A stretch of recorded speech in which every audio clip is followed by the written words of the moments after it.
Welcome back to my channel NGR cooking and blogs. আজকে আমি কী রান্না করলাম এসব বিষয় নিয়ে থাকছে আজকের রান্নার ব্লগ ভিডিও। তাহলে চলেন শুরু করি আজকের রান্নার ব্লগ ভিডিও। আসসালামু আলাইকুম বন্ধুরা, কেমন আছেন আপনারা সবাই? আশা করি ভালোই আছেন। আমি কাটাকুটি শুরু করে দিয়েছি, রান্নার প্রস্তুতি নিচ্ছি। প্রথমে আমি লাউ কেটে নিচ্ছি। লাউটা আমাদের গাছের লাউ। লাউ দিয়ে আমি ডিম রান্না করব আজ, আর ধুন্দল দিয়ে আর ছোট মাছ রান্না করব। ধুন্দলটাও আমাদের গাছের ধুন্দল। বলে রাখি, আমি কয়েকদিন অসুস্থতার জন্য ভিডিও দিতে পারি নাই, প্রচুর ঠান্ডা লেগেছে আর কাশি। বুঝতেই পারছেন আমার কণ্ঠ শুনে, এখনও ক্লিয়ার হয় নাই, গলার সমস্যা, ভয়েস দেওয়ার সমস্যার কারণে আমি দিতে পারি নাই ভিডিও। কাটাকাটি শেষের দিকে পেঁয়াজ কেটে নিচ্ছি। আমার ভিডিওগুলো যদি আপনাদের ভালো লেগে থাকে অবশ্যই লাইক কমেন্ট শেয়ার করবেন আর আমার চ্যানেলটা সাবস্ক্রাইব করে দিবেন।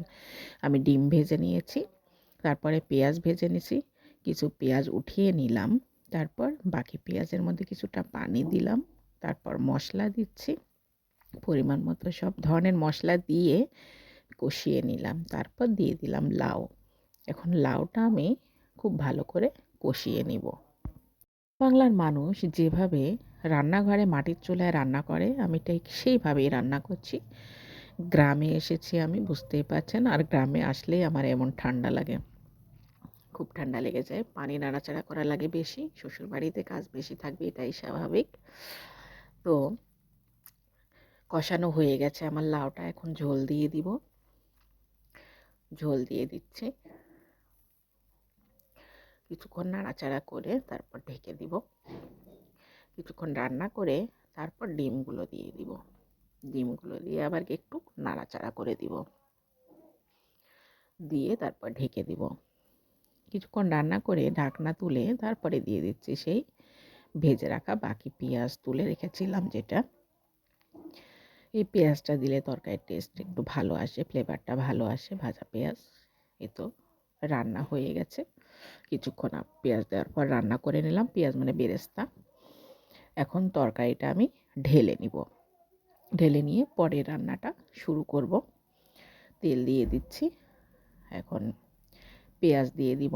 পেঁয়াজটা ভেজে নিলাম, নিয়ে একটু পানি দিলাম, পরিমাণ মতো সব ধরনের মশলা দিয়ে দিলাম। দিয়ে দেওয়ার পরে মশলাটা আমি কষিয়ে নিলাম, নিয়ে ধুন্দল আর আলু কেটে রাখা, ধুন্দল আর আলু দিয়ে দিলাম। এখন ঢেকে দিলাম। তারপরে কিছুক্ষণ পরে আমি ঢাকনা তুলে আবার নাড়াচাড়া করে দিব, কষিয়ে নিলাম একটু। তারপরে দিয়ে দিলাম ছোট মাছ। এই ছোট মাছগুলো আমাদের বাড়ির পাশে দাঁড়া আছে, নদীর মতোই ছোট, এজন্য এটাকে দাঁড়া বলে। এই দাঁড়াতে আমার শ্বশুর খোলসুন পেতে রেখে আসে। এখন খোলসুনটা কি? খোলসুন হলো মাছ ধরার এক ধরনের ফাঁদ। এই খোলসুনে ফাঁদের মধ্যে মাছ আটকে থাকে, তখন ফাঁদটা তুলে মাছগুলো ঝেড়ে নিতে হয়। আমি বাড়িতে আসার পর থেকে এই মাছটাই বেশি খাচ্ছি, কারণ বড় মাছ তো খেয়েই থাকি সব সময়।